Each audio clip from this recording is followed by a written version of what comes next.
나를 들으라. Listen to Christ. 마가복음 9장에 나타난 메시지입니다. 갈보리 산 위에 십자가 섰으니 혹은 만왕의 왕 내 주께서 왜 고쳐 당했나.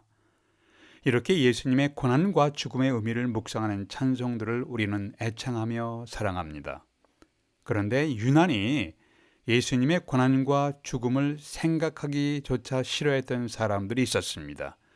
그들은 주님은 메시아이시며 그리스도이십니다, 하나님의 아들이십니다라고 신앙을 고백했던 주님의 제자들이었습니다. 주님의 십자가와 부활 사건 이전의 제자들은 예수님의 고난과 죽음을 애써 외면했습니다. 마가복음 8장에서 내가 제사장과 서기관들에게 버림받아 죽임을 당하게 될 것이다 라고 가르치니까 베드로가 노골적으로 반발합니다. 베드로가 예수를 붙들고 항변하여 이르되 주여 그리 마옵소서, 이 일이 결코 주께 미치지 아니하리이다. 마태복음 16장에 좀 더 자세히 설명되었습니다. 마가복음을 말씀 나누고 있는데 마가복음 9장에서 예수께서 사람들의 손에 넘겨져 죽임을 당하고 죽은 지 3일 만에 살해나는 것을 말씀하셨습니다. 8장에서요. 8장에서 말씀하고 지금 9장에서도 말씀하고 있습니다. 9장에서 예수님께서 사람들의 손에 넘겨 죽임을 당하고 죽은 지 사흘 만에 살아날 것을 말씀하셨습니다. 그러나 32절은 제자들이 이 말씀을 깨닫지 못하고 묻기를 두려워하더라고 9장 32절에서 말씀했습니다. 이제 10장에서 8장에서도 말씀했고 9장에서도 말씀했고 10장에서도 주님이 예루살렘으로 올라가시는 길에서 자신이 예루살렘에서 능욕을 당하고 침뱉음을 당하고 채찍질 당하며 죽임을 당할 것이나 3일 만에 살아나리라고 말씀하셨습니다. 그러나 야고보와 요한은 엉뚱하게, 이런 말씀, 이렇게 심각한 상황인데도 불구하고 야고보와 요한은 엉뚱하게 주의 영광 중에 우리를 하나는 주의 우편에 하나는 좌편에 앉게 하여 주옵소서. 37절이에요. 10장 37절 이렇게 요구합니다. 예루살렘에서 주님에게 지금 심각한 사건이 일어날 것을 말씀했는데 이런 상황을 판단하지 못하고 그저 메시아의 나라, 하나님 나라에서 영광의 자리를 추구하는 참 엉뚱한 사람들이에요. 마가복음에서 예수님의 고난과 죽음을 3번이나 말씀했던 것으로 기록했는데 실제는 더 많이 말씀했을 것입니다. 주님이 제자들의 마음을 준비시켰을 것으로 이런 말씀하시면서 준비시켰을 것으로 생각됩니다. 그러나 제자들은 애써서 주님의 고난과 죽음에 대해서 듣기를 싫어했습니다. 그들은 자신이 추구해온 하나님 나라의 영광이 무너진다고 생각했기 때문이었습니다. 주님을 따르는 제자들에게 물론 영광이 있을 것입니다. 그러나 먼저 고난과 죽음이라는 단계를 거쳐야 합니다. 고난과 죽음의 단계를 뛰어넘어서 영광만을 추구하는 것은 하나님의 나라에 대한 큰 오해입니다. 왜곡입니다. 착각입니다. 유대 지도자들의 영향을 받은 주님의 제자들은 메시아에 대한 왜곡된 견해를 갖고 있었습니다. 메시아는 예루살렘을 중심으로 전 세계를 통치할 것이다. 메시아는 우리를 식민 지배하고 있는 로마 제국을 물리칠 것이다. 주님의 제자들은 이러한 환상을 갖고 예수께서 메시아이심을 고백하며 주님을 따르고 있었어요. 이러한 주님의 제자들을 보면서 여러분은 어떤 생각을 하고 계십니까? 오늘날 어떤 그리스도인들은 때로는 아무런 고난이 없이 영광과 축복만을 추구하는 분이 있습니다. 그래서 예수 그리스도를 믿고 축복과 성공만을 추구하며 약속하는 번영신학도 나왔습니다. 이 시대 그리스도인들은 어떻게 살아야 하는가요? 이것이 오늘 메시지의 초점입니다. 첫 번째, 우리는 예수 그리스도의 죽음과 부활에 나타난 복음의 진리에 믿음의 뿌리를 내려야 합니다.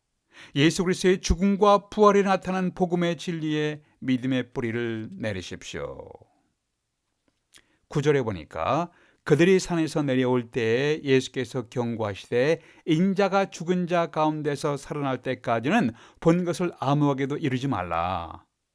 베드로와 요한과 야고보는 산 위에서 하나님의 예수님이 영광 중에 변화되어 모세와 엘리야와 함께 이야기 나누신 것을 직접 보았습니다. 말씀하신 것을 들었습니다.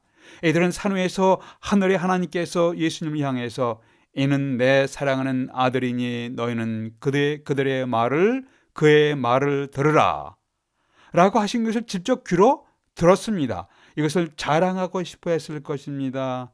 그러나 예수님은 이런 놀라운 광경을 경험한 3명의 제자들에게 아무에게도 이것을 말하지 말라고 하셨습니다. 인자가, 예수님께서 죽은 자 가운데서 다시 살아날 때까지 조건을 달았어요. 내가 죽은 자 가운데서 다시 살아난 부활 때까지만 이것을 비밀로 붙여라. 이야기하지 말라. 인자는 메시아이신 예수님 자신을 묘사하는 문구예요. 인자. 다니엘서 7장에 다니엘이 환상 중에 인자를 보았습니다. Son of Man, 인간의 아들의 모습을 보았는데 이것은 모든 권세와 영광이 주어졌고 이분에게, 이 인자 사람의 아들에게 모든 백성과 나라들이 그를 예배하게 됨을 목격합니다. 구약 성경의 내용을 알고 있는 유대인들이었던 제자들은 주님이 자신을 묘사하는 인자, Son of Man, 인간의 아들이란 메시아 자신을 묘사하는 것을 이해하고 있었어요. 주님은 자신이 예언하신 대로 고난을 받아 죽임을 당하시고 부활할 때까지 너희들이 눈으로 직접 목격하였던 나의 영광의 모습을 아직 아무에게도 말하지 말라고 명령하셨습니다. 왜 그렇게 하셨을까요?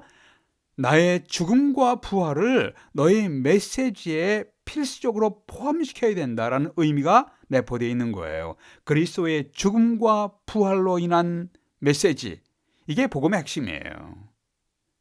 메시아 왕국에 들어가는 유일한 방책이 여기 있습니다. 예수님의 죽음과 부활은 모든 인간들을 비극으로 몰아넣은 죄에 대한 유일한 해결책입니다.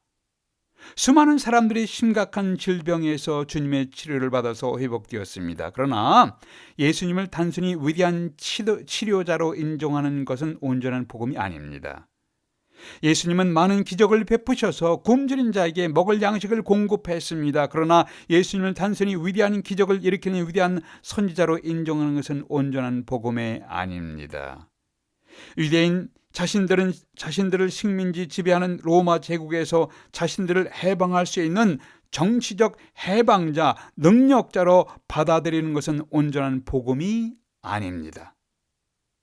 주님이 보리떡 5개와 물고기 2마리를 가지고 5,000명을 먹이신 후에 사람들이 이렇게 얘기합니다. 이분은 참으로 우리가 세상에 오실 바로 기대했던 바로 그 선지자다. 그래서 그들은 예수님을 억지로 임금으로 삼으려고 했습니다. 마가복음 10장에서 야고보와 요한이 주님께 이렇게 요구합니다. 주님의 영광 중에 우리를 하나는 주의 우편에 하나는 주의 좌편에 앉게 하여 주옵소서. 마가복음 10장 37절이에요. 주님의 제자들과 일반 사람들은 세속적인 메시아 왕국의 환상 속에 빠져 있었어요. 이때 예수님은 제자들의 환상을 깨뜨리는 엄청난 선언을 하셨습니다. 8장 31절에서 인자, the Son of Man, 예수님이 메시아인 자신을 묘사하는 단어입니다. 이 인자, 내가 많은 고난을 받고 장로들과 대제사장들과 서기관들에게 버림받아 죽임을 당하고 사흘 만에 살아나야 할 것을 비로소 그들에게 가르치시되, 여기서 주님이 죽음 당하는 말에 제자들이 큰 충격을 받았습니다. 베드로가 여기서 황당한 행동을 했습니다. 8장 32절에서 베드로가 예수를 붙들고 항변하며, 예수님을 붙들고 항변했다는 것은 예수님을 따로 불러세우고 책망하며 꾸짖었다는 의미를 내포하고 있는 것이에요. 메시아의 왕국을 기다리며 주님을 따라왔습니다. 유대 종교 지도자들에 의해서 고난을 당하고 심지어 죽음을 당하신다니, 우리가 모든 것을 버리고 주님을 따라왔는데 주님이 죽음을 당하신다니 상상할 수 없는 사건입니다. 이것은 제자들이 생각하는 메시아 왕국의 꿈이 산산조각나는 사건으로 받아들여졌습니다. 동일한 사건을 기록한 마태는 좀 더 자세히 베드로의 말을 기록했습니다. 베드로가 예수를 붙들고 항변하여가 이르되 주여 그리마옵소서, 이 일이 결코 주님께 미치지 아니하리이다. 베드로는 메시아이신 주님을 책망하며 심지어 메시아께서 죽음에 이르지 아니하도록 제가 힘쓰겠습니다, 각오하겠습니다 라고 선언하는 것이에요. 이때 주님의 말씀이 베드로에게 큰 충격을 주며 다른 사람에게 큰 충격, 황당한 선을 말씀하시잖아요. 33절에서 예수께서 돌이켜 제자들을 보시며 베드로를 꾸짖으시되 사단아 내 뒤로 물러가라, 내가 하나님의 일을 생각하지 아니하고 도리어 사람의 일을 생각하는도다. 여기서 베드로가 사탄이라는 말씀이 아닙니다. 그런데 메시아의 길을 가로막는 것은 사탄의 영향을 받는 것이고, 하나님의 일을 생각하지 아니하고 순전히 인간적으로 생각하는 사탄의 생각이다 라는 말씀이에요. 제자들은 자신들이 2년 동안 예수님을 따라다니면서 주님의 기적을 직접 목격했습니다. 하나님 나라에 대한 주의 말씀을 듣기도 했습니다. 주님이 일으키신 기적과 말씀을 다 들었습니다. 이제 이 예수님이 우리가 기다리던 바로 그 메시아다라는 확신, 결론에 도달합니다. 그래서 주님은 그리스도 메시아이시며 살아계신 하나님의 아들이십니다라고 신앙을 고백하게 되는 것이에요. 예수님께 신앙을 고백하며 메시아의 부푼 꿈을 가슴에 안고 살아갔는데 예수께서 죽임과 고난을 당하신다는 말씀에 깊이 실망하는 거죠. 마음에 꿈꾸었던 하나님 나라의 꿈이 무너지는 절망을 경험합니다. 소망 중에 있다가 절망하며 주저앉게 되는 모습입니다. 너무 낙심하고 절망하는 상황에서 주님은 3명의 제자들을 데리시고 가이사라 빌립보 지역과 가까운 헬몬산으로 올라가셨어요. 이 산에서 주님이 영광스러운 몸으로 변형되사 그곳은 광채나는 모습을 제자들이 목격하게 됩니다. 제자들은 감격하며 자신들이 목격하며 들었던 주님의 영광을 자랑하고 싶어 했습니다. 그러나 메시아의 죽음과 부활이 없는 영광만을 증거하는 것은 온전한 복음이 아닙니다. 주님은 제자들 앞에서 다가올 영광을 바라봐라, 영광이 있을 것이다. 그런데 몇 달 후에 발생할 주님의 죽음과 부활도 있을 것이니 이것을 기억하라. 이것이 21세기를 살아가는 그리스도인들에게 주님이 우리에게 기대하시는 기대입니다. 그리스도의 고난의 죽음과 부활을 빼고 영광만을 증거하는 것은 온전한 복음이 아닙니다. 사람들을 현혹시키려고 영광만을 강조하는 이단들도 있습니다. 예수 그리스도의 죽음과 부활에 나타난 성경의 진리에 우리의 신앙의 뿌리를 깊이 내려야 합니다. 예수 그리스도의 죽음과 부활을 거절하면 죄로 인한 심판에서 해방도 없습니다. 주님의 죽음과 부활을 거부하면 하나님 나라의 축복도 없는 것입니다. 예수 그리스도의 죽음과 부활에 나타난 성경의 진리를 확신하며 흔들리지 않는 걸음으로 걸어가시기를 기도하십시오. 두 번째, 우리는 예수 그리스도에 대한 성경의 예언이 온전히 성취될 것을 바라보며 사셔야 합니다. 예수님에 대한 성경의 예언이 온전히 성취될 것을, 거의 다 성취되었습니다. 그런데 이제 예수님의 재림과 재림 후에 이루어질 일들만 남겨놓고 있습니다. 11절에 보니까 9장 11절에서 제자들이 예수님께 질문하기를 어찌하여 서기관들이 엘리야가 먼저 와야 하리라 하나이까? 이에 대해서 주님은 12절 13절에서 엘리야가 과연 먼저 왔느니라. 그런데 너희는 어찌하여 인자에 대하여 기록하기를 많은 고난을 받고 멸시를 당하리라 하였느냐? 엘리야가 왔을 때 기록된 바와 같이 사람들이 함부로 대화하느니라. 주님께서 메시아의 죽음을 반복해서 증거하시니까 메시아의 죽음을 받아들이기 어려워했던 제자들이 이렇게 질문하는 것이에요. 성경을 연구하는 서기관들이 메시아가 오시기 전에 엘리야가 먼저 와야 하리라 했는데 엘리야가 어디 있습니까? 주님이 메시아인 걸 우리가 믿고 따라왔는데 엘리야가 어디 있습니까? 주님의 죽음에 대해서 꺼리면서 대화의 주제를 바꿔보려고 한 것이에요. 제자들은 엘리야에 대한 질문을 통해서 메시아의 고난과 죽음에 대해서 생각하기를 회피하려고 하고 있는 모습입니다. 그만큼 제자들은 메시아의 고난과 죽음을 생각하기조차 꺼렸습니다. 이때 주님의 응답의 말씀에서 반복되는 문구가 있습니다. 12절에서 기록하기를, 13절에서 기록된 바와 같이, 이 문구를 주목하십시오. 엘리야에 대한 구약 성경의 예언을 믿는다면 메시아의 고난과 죽음에 대한 구약 성경의 예언도 믿고 받아들여야 된다, 이 말씀이에요. 예수님은 구약 성경의 예언이 온전히 성취될 것을 말씀하셨고 확신하셨습니다. 주님이 성경 예언의 성취를 확신하셨다면 오늘날 우리도 성경의 예언이 성취될 것을 확신하며 믿음으로 기다려야 합니다. 주님은 계시록 마지막 장에서 이 두루마리의 예언의 말씀을 지키는 자는 복이 있으리라 22장에서 말씀하셨습니다. 또한 누구든지 이 두루마리의 예언의 말씀을 듣는 모든 사람에게 증거하노니 이 예언의 말씀에 더하지도 말고 빼지도 말라고 강력하게 말씀하셨습니다. 22장 18절 19절입니다. 신구약 성경은 우리를 향한 하나님의 메시지를 전달하기 위해 하나님의 감동을 받은 사람들이 오류가 없이 기록된 것으로 여러분은 믿고 계십니까? 디모데후서 3장은 모든 성경은 하나님의 감동으로 기록된 것으로 교훈과 책망과 바르게 함과 의로 교육하게 유익하니라. 한편 엘리야가 왔을 때 사람들이 함부로 대했다고 하신 주님의 의미가 무엇인가요? 주님의 설명에 대해서 제자들의 반응을 마태는 이렇게 기록합니다. 마태복음 17장에서 그제서야 제자들이 예수께서 말씀하신 것이 침례 요한인 줄을 깨달으니라. 마태복음 17장 13절이에요. 침례 요한이 빌립 안디바와 헤로디아에게 목이 잘려 죽음 당하는 것을 제자들은 알고 있었어요. 위대한 선지자인 침례 요한이 고난을 당하고 처참하게 죽임을 당한 것 같이 메시아도 고난과 죽음을 당할 것이라는 말씀이에요.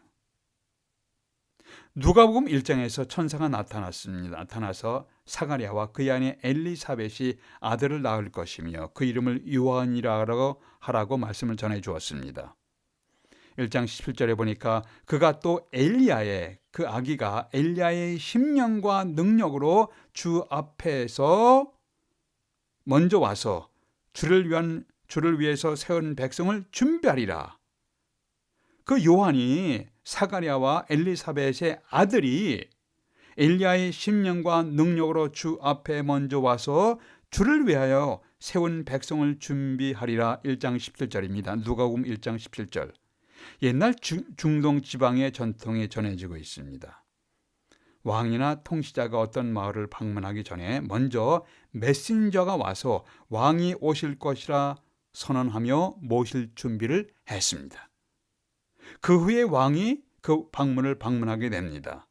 침례 요한이 바로 그 메시아가 오시기 전에, 예수 그리스도가 오시기 전에 바로 먼저 알려주는 메신저의 역할을 했습니다.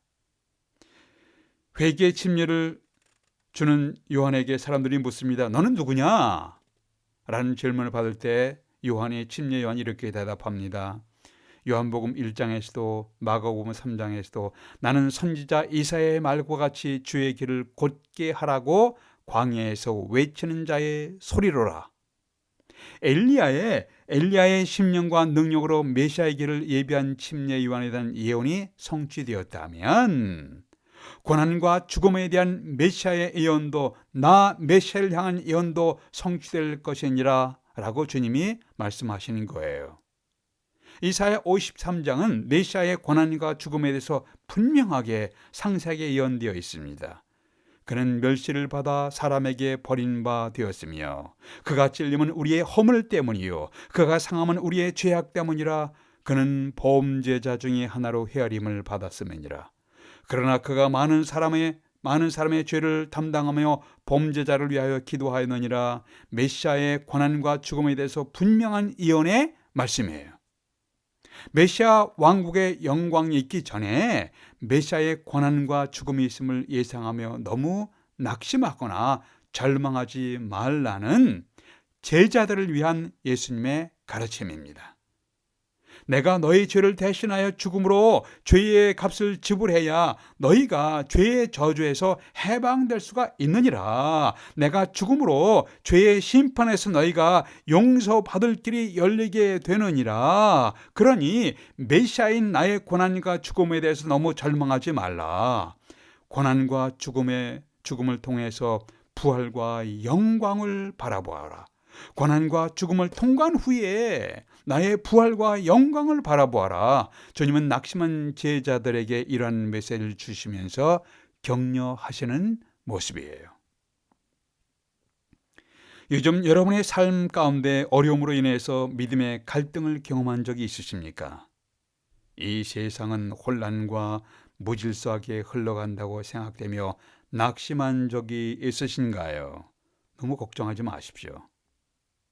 이 세상의 역사는 주님 손안에 있습니다. 인류의 역사의 시작과 마지막을 마무리하실 주님은 여러분과 저의 인생을 시작하시기도 하고 마무리하실 분이십니다. 주님 예언의 말씀에 따라 진행되는 역사를 보면서 주님의 손길과 주님의 섭리를 바라보십시오. 톨스토이가 자기 시대에 러시아 기독교인들의 무기력함을 바라보며 다음과 같은 글을 남겼다고 전해지고 있습니다. 기독교인들은 이 세상의 변화를 위해서 기도하는 사람이 많이 있다. 그러나 기독교인들은 자기 자신을 변화를 위해서 기도하는 사람은 많지 않은 것 같다. 세상의 변화를 위해서 기도하는 사람은 많다. 그러나 자기 자신을 위해서 자기 자신의 변화를 위해서 기도하는 사람은 많지 않다. 여러분 자신의 변화를 위해서 기도하고 계십니까? 혼돈과 갈등의 시대에 복음의 진리에 굳건히 서 있기를 기도하고 계십니까? 전쟁과 자연재해로 인한 고난 중에 두려움 없이 담대하게 되기를 기도하고 계십니까? 각자의 눈에 좋은 달에 향하는 영적인 혼란, 정신적인 모질서함 속에서 성경의 진리가 중심된 삶을 여러분은 추구하고 계십니까? 기도하시겠습니다. 아버지 하나님, 저희들 앞에 놓인 혼란을 분별할 수 있는 지혜를 주시옵소서. 저희들이 마음속에 갖고 있는 갈등을 극복할 수 있는 힘과 능력을 주시옵소서.